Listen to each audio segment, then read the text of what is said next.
నమస్తే, welcome to Sravya TV. ముందుగా headlines చూద్దాం. రాజ్ భవన్ లో గవర్నర్ ని కలిసిన టీడీపీ నేతలు.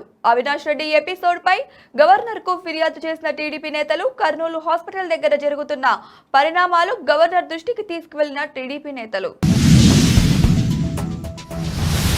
బ్రిటన్లోని భారతీయ విద్యార్థులకు షాక్. విదేశీ విద్యార్థులు తమ కుటుంబ సభ్యులను బ్రిటన్కు తీసుకురావడంపై కొత్త ఆంక్షలు. పోస్ట్ గ్రాడ్యుయేట్ రీసెర్చ్ కోర్సుల స్టూడెంట్కే అనుమతి. తాజాగా నిబంధనలను ప్రకటించిన బ్రిటన్ హోంశాఖ. మెదక్ జిల్లా తూప్రాన్ మండలంలో ఈదుగాలులతో కూడిన భారీ వర్షం. కొనుగోలు కేంద్రాల వద్ద తడిసి ముద్దైన ధాన్యం. రాజన్న ఆలయ ఉద్యోగుల అంతర్గత బదిలీలకు రంగం సిద్ధం.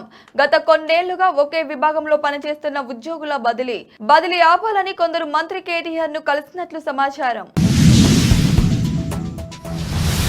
శ్వేత సౌధంపై తెలుగు యువకుడు దాడికి యత్నం. భారీ ట్రక్ తో శ్వేత సౌధం పరిసరాల్లోకి దూసుకొచ్చిన సాయి వర్షిత్ అమెరికా అధ్యక్షుడిని లక్ష్యంగా చేసుకున్నట్లు వెల్లడి. సాయి వర్షిత్ ను అరెస్ట్ చేసిన పోలీసులు. ఇక డీటెయిల్స్ చూస్తే, వైఎస్ వివేక హత్య కేసులో ఆరోపణలు ఎదుర్కొంటున్న ఎంపీ అవినాష్ రెడ్డి ఎపిసోడ్ పై టీడీపీ నేతలు గవర్నర్ అబ్దుల్ నజీర్ కి ఫిర్యాదు చేశారు. తాజాగా కర్నూలు హాస్పిటల్ దగ్గర జరుగుతున్న పరిణామాలు గవర్నర్ దృష్టికి తీసుకువెళ్లారు. ఈ మేరకు ఏర్పాటు చేసిన మీడియా సమావేశంలో టీడీపీ పొలిట్ బ్యూరో సభ్యులు వర్ల రామయ్య తాజా పరిణామాలను వివరించారు. ఈ మొత్తం ఎపిసోడ్ లో అవినాష్ రెడ్డి చెబుతున్న కుంటి సాకుల విషయంలో సిబిఐ ఎందుకు ఉపేక్షిస్తుందో అర్థం కావట్లేదంటూ ఆయన అసహనాన్ని వ్యక్తం చేశారు. సిబిఐ పరిధులు మర్చిపోయి తమ విధుల నిర్వహణను పూర్తిగా గాలి కొదిలేసినట్లే అనిపిస్తుంది అన్నారు. ఎన్నిసార్లు విచారణకు కుంటి సాకులతో తప్పించుకుంటున్నా అవినాష్ రెడ్డిని ఎందుకు అరెస్ట్ చేయడం లేదంటూ సూటిగా ప్రశ్నించారు. సిబిఐ పరిస్థితి మిగతా రాష్ట్రాల్లో కూడా దయనీయంగానే ఉందన్నారు.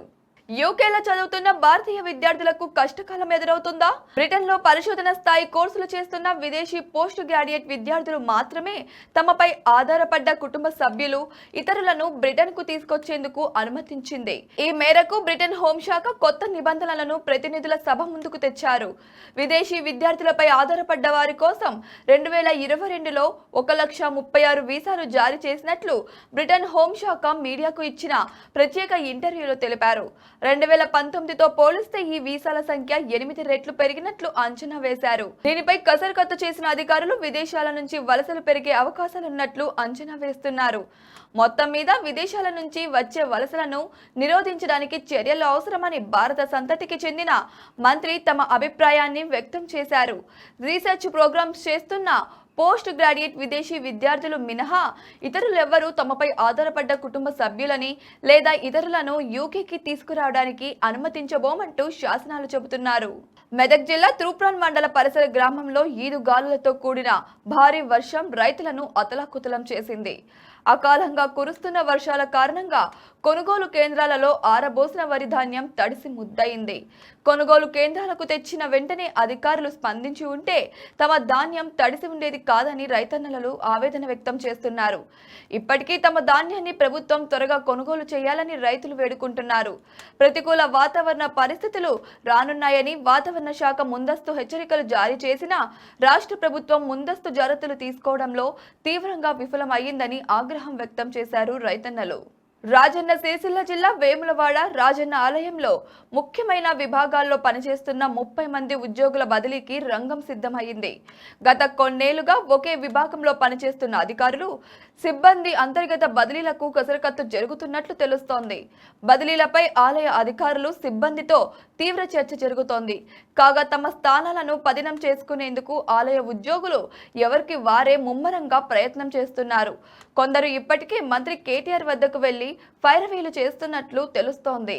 అమెరికా శ్వేత సౌధంపై దాడి చేసిన ఘటనలో ఓ తెలుగు యువకుడిని పోలీసులు అరెస్ట్ చేశారు. రాత్రి 10 గంటల సమయంలో సాయి వర్షిత్ కందుల అనే యువకుడు ఈ దాడికి పాల్పడినట్లు సమాచారం. శ్వేత సౌధం ఉత్తర భాగం వైపు ఓ భారీ ట్రక్కుతో దూసుకురావడంతో భద్రతా సిబ్బంది అప్రమత్తమయ్యారు. భద్రత కోసం ఏర్పాటు చేసిన ట్రాఫిక్ బారియర్స్ ను ఢీకొట్టి మరీ ముందుకెళ్లేందుకు ప్రయత్నించారు. ట్రక్కుకు నాజీ జెండా తగిలించి ఉండటాన్ని కూడా పోలీసులు గుర్తించారు. అమెరికా అధ్యక్షుడిని లక్ష్యంగా చేసుకుని ఈ ఘటనకు పాల్పడినట్లు వెల్లడించారు. దీంతో నిందితుడిపై మారణాయుధాల వినియోగం, నిర్లక్ష్యంగా వాహనాన్ని నడపడం, దేశ అధ్యక్షుడికి ప్రాణహాని కలిగించేందుకు ప్రయత్నించడం, ప్రభుత్వ ఆస్తులు ధ్వంసం చేయడం తదితర అభియోగాలతో కేసు నమోదు చేశారు. అధికారులు ఈ విషయాన్ని అధ్యక్షుడు జో బైడెన్ దృష్టికి కూడా తీసుకెళ్లారు. అయితే ఈ ఘటనలో ఎవరికి గాయాలు కాలేదు. చెస్టర్ఫీల్డ్ ప్రాంతానికి చెందిన సాయి వర్షిత్ 2022లో మార్విడ్ సీనియర్ హై స్కూల్ నుంచి పాఠశాల విద్య పూర్తి చేసినట్టు తెలుస్తోంది. సాయి వర్షిత్ సోషల్ మీడియా అకౌంట్స్ ద్వారా అతని గురించి మరిన్ని వివరాలు సేకరించేందుకు పోలీసులు ప్రయత్నిస్తున్నారు. సౌర కుటుంబానికి వెలుపల సుమారుగా భూమి పరిమాణంలో ఉన్న మరో గ్రహాన్ని శాస్త్రవేత్తలు కనుగొన్నారు. ఇది జనం, జీవనాలు నివసించే గ్రహంగా ఖగోళ శాస్త్రవేత్తలు గుర్తించారు. ఎల్పి 791-18Dగా దానికి నామకరణం చేశారు. భూగోళం నుంచి దాదాపు 90 కాంతి సంవత్సరాల దూరంలోని క్రేటర్ అనే నక్షత్ర మండలంలో ఈ గ్రహాన్ని కనుగొన్నారు. ఓ ఎర్రటి మరుగుజ్జు నక్షత్రం చుట్టూ ఈ గ్రహం పరిభ్రమణం చెందుతున్నట్లు గమనించారు. దానిపై క్రియాశీల అగ్ని పర్వతాలు విస్తరించి ఉన్నట్లు అమెరికా పరిశోధకుల బృందం తెలిపింది. భూమితో పోలిస్తే ఎల్పి 791-18D పరిమాణం స్వల్పంగానే ఎక్కువగా ఉంటుందని, ద్రవ్యరాశి మాత్రం చాలా అధికంగా ఉంటుందని పేర్కొన్నారు. ఈ గ్రహం ఎప్పుడూ ఒకవైపు మాత్రమే నక్షత్రానికి అభిముఖంగా ఉంటుందని వెల్లడించింది. ఫలితంగా ఆ ప్రాంతంలో వేడి మరీ ఎక్కువగా ఉండొచ్చని, రెండో వైపు పరిస్థితులు జీవం మనుగడకు అనుకూలంగా ఉండే అవకాశాలున్నాయని శాస్త్రవేత్తలు అంచనా వేస్తున్నారు. మానవాళి చూసిన మొదటి అణు వినాశక క్షేత్రం హిరోషిమా. రెండో ప్రపంచ యుద్ధంలో అమెరికా ఆగ్రహానికి జపాన్ పట్టణం బలైపోయింది. ఆనాడు వేల మంది ప్రాణాలు కోల్పోయారు. అప్పటి ఘోరకలి జపాన్ దేశాన్ని ఇప్పటికీ పట్టి పీడిస్తోంది. అణుబాంబు పరీక్ష కారణంగా ఇక్కడ ప్రజలు జీవనం ఇప్పటికీ కుదరడం లేదు. అనారోగ్యంతో అనేక మంది జీవితాలు బలవుతున్నాయి. అలాంటి ఈ పట్టణం ఇప్పుడు G7 దేశాల శిఖరాగ్ర సదస్సుకు వేదికగా మారింది.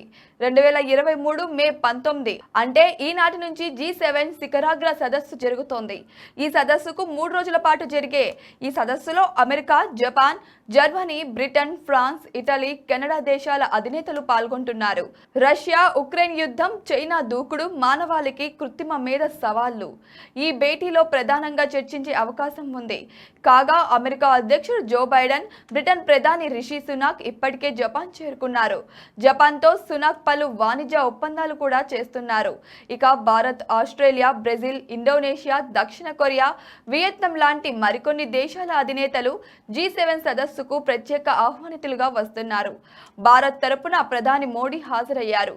ఐక్యరాజ్య సమితి, అంతర్జాతీయ ఇంధన సంస్థ, అంతర్జాతీయ ద్రవ్యనిధి, ప్రపంచ బ్యాంకు, ప్రపంచ ఆరోగ్య సంస్థ, ప్రపంచ వాణిజ్య సంస్థల నాయకులు సదస్సులో పాల్గొంటారు.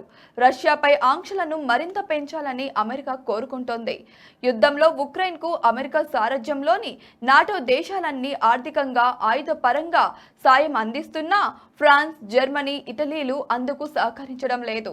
అనేక దేశాల్లో చైనా ఆర్థిక దూకుడును, పెత్తనాన్ని తగ్గించాలని అమెరికా భావిస్తోంది. చైనాతో పోరులో తవాన్కు అండగా నిలవాలనుకుంటోంది. అయితే అమెరికా ఆలోచనలతో G7 దేశాలు కూడా మద్దతు పలుకుతున్నాయి. చైనా విషయంలో వాటికి విభేదాలు ఉండటమే అందుకు కారణంగా కనిపిస్తోంది. ఈ సమావేశానికి అతిథులుగా వస్తున్న బ్రెజిల్, భారత్, ఇండోనేషియా కూడా రష్యాపై ఆంక్షల విషయంలో నాటోతో కలిసి రావడం లేదని తెలుస్తోంది. ఈ కారణంగా రష్యా, ఉక్రెయిన్, చైనాలపై ఏకాభిప్రాయం అంత సులభం కాకపోవచ్చు. కృత్రిమ మేధ నష్టాల విషయంలో మాత్రం అన్ని దేశాలు ఒకే ఆలోచనలో ఉన్నట్లు పరిశీలకులు భావిస్తున్నారు. G7 దేశాల్లో మొదటి అగ్రరాజ్యం అమెరికాతో పాటు Canada, France, Germany, Italy, Japan, బ్రిటన్లు సభ్య దేశాలు. ప్రపంచ జీడీపీలో వీటి వాటా దాదాపు 50% ఉంది. ఇవి 1973లో చమురు సంక్షోభం సమయంలో కూటమిగా ఏర్పడ్డాయి. తొలి సమావేశం 1973లో అమెరికా శ్వేత సౌధంలోని లైబ్రరీలో లాంఛనంగా ప్రారంభమయ్యింది. ఈ తొలి సదస్సుకు ఆయా దేశాల విదేశాంగ మంత్రులు హాజరయ్యారు. మొదట ఈ కూటమిలో 5 దేశాలే ఉండేవి. తర్వాత ఇటలీ చేరడంతో G6గా మారింది. ఆ తర్వాత కెనడా చేరికతో G7గా మారింది. 1998లో రష్యాతో కలిసి G8గా రూపాంతరం చెందింది. 2014లో క్రిమియాను ఆక్రమించుకునేందుకే కారణంతో రష్యాను కూటమి నుంచి బహిష్కరించారు. పాకిస్తాన్ 3 ముక్కలయ్యే ప్రమాదం వాటిల్లబోతుందంటూ ఆవేదన వ్యక్తం చేశారు మాజీ ప్రధాని ఇమ్రాన్ ఖాన్. గతంలో తూర్పు పాకిస్తాన్గా పిలువబడిన ప్రస్తుతం బంగ్లాదేశ్లో ఏర్పడిన విచ్ఛిన్నకర పరిస్థితి మళ్లీ పునరావృతమయ్యే అవకాశం ఉందని జోషిన్ చెప్పారు. పాకిస్తాన్ నేతలు ముందుగా మేల్కోకపోతే విషమ పరిస్థితులు ఎదుర్కోవాల్సి వస్తుందని హెచ్చరించారు. తమ నేతృత్వంలో నడుస్తున్న పాకిస్తాన్ తెహ్రీకే ఇన్సాఫ్ పార్టీపైకి సైన్యాన్ని ఉసిగొల్పాడని, పాలక సంకీర్ణం కుట్ర పన్నుతుందని ఆరోపించారు. పాక్లో రాజకీయ అస్థిరతను తొలగించాలంటే ఎన్నికలు జరపడమే మార్గమన్నారు.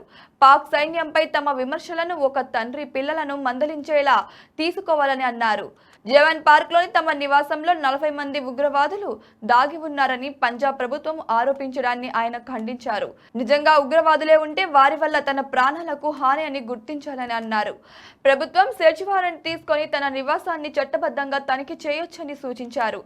అంతే తప్ప తనిఖీల సాకుతో పీటీఐని అనగదొక్కాలని చూడడం హేయమైన చర్య అని దుయ్యబట్టారు. ఉగ్రవాదుల అరెస్టు కోసమంటూ ఇమ్రాన్ నివాసంలోకి ప్రవేశించేందుకు పోలీసులు గురువారం ప్రయత్నించడంతో ఉద్రిక్త పరిస్థితులు నెలకొన్నాయి. ఉత్తరాంధ్ర నల్ల బజార్లో ఐటీ సోదాలు గుబులు పుట్టిస్తోంది. ప్రముఖంగా పేరొందిన పలు ఫార్మా కంపెనీల డైరెక్టర్ల ఇళ్లలో ఐటీ అధికారులు సోదాలు నిర్వహిస్తున్నారు. మొత్తం రాష్ట్ర వ్యాప్తంగా ఏకకాలంలో అనేక చోట్ల సోదాలు నిర్వహిస్తున్నారు.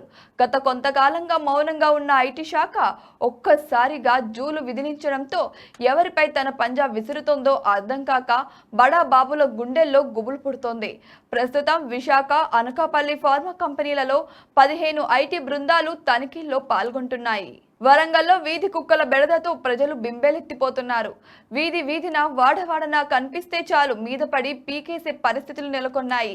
దాంతో ముఖ్యంగా చిన్న పిల్లలను ఒంటరిగా వదలాలంటేనే పెద్దవాళ్లు వణికిపోతున్నారు. మరోవైపు స్థానికంగా డిప్యూటీ మేయర్ డివిజన్లోనూ కుక్కల స్వైర విహారం జరుగుతోంది. తాజాగా ఆయిషా అనే 10 సంవత్సరాల బాలికపై కుక్కలు దాడి చేసి తీవ్రంగా గాయపరిచాయి. హుటాహుటిన ఆయిషాను ఆసుపత్రికి తరలించారు. హెడ్లైన్స్ మరోసారి చూద్దాం. రాజ్ భవన్ లో గవర్నర్ ని కలిసిన టీడీపీ నేతలు. అవినాష్ రెడ్డి ఎపిసోడ్ పై గవర్నర్ కు ఫిర్యాదు చేసిన టీడీపీ నేతలు. కర్నూలు హాస్పిటల్ దగ్గర జరుగుతున్న పరిణామాలు గవర్నర్ దృష్టికి తీసుకువెళ్లిన టీడీపీ నేతలు. బ్రిటన్లోని భారతీయ విద్యార్థులకు షాక్. విదేశీ విద్యార్థులు తమ కుటుంబ సభ్యులను బ్రిటన్కు తీసుకురావడంపై కొత్త ఆంక్షలు. పోస్ట్ గ్రాడ్యుయేట్ రీసెర్చ్ కోర్సుల స్టూడెంట్కే అనుమతి. తాజాగా నిబంధనలను ప్రకటించిన బ్రిటన్ హోం శాఖ. మెదక్ జిల్లా తూప్రాన్ మండలంలో ఈదుగాలులతో కూడిన భారీ వర్షం. కొనుగోలు కేంద్రాల వద్ద తడిసి ముద్దైన ధాన్యం. రాజన్న ఆలయ ఉద్యోగుల అంతర్గత బదిలీలకు రంగం సిద్ధం. గత కొన్నేళ్లుగా ఒకే విభాగంలో పనిచేస్తున్న ఉద్యోగుల బదిలీ ఆపాలని కొందరు మంత్రి కేటీఆర్ ను కలిసినట్లు సమాచారం. శ్వేత సౌధంపై తెలుగు యువకుడు దాడికి యత్నం. భారీ ట్రక్ తో శ్వేత సౌధం పరిసరాల్లోకి దూసుకొచ్చిన సాయి వర్షిత్ అమెరికా అధ్యక్షుడిని లక్ష్యంగా చేసుకున్నట్లు వెల్లడి. సాయి వర్షిత్ ను అరెస్ట్ చేసిన పోలీసులు. ఇవి ఇవాల్టి బులెటిన్ అప్డేట్స్. కీప్ వాచింగ్ శ్రావ్య న్యూస్.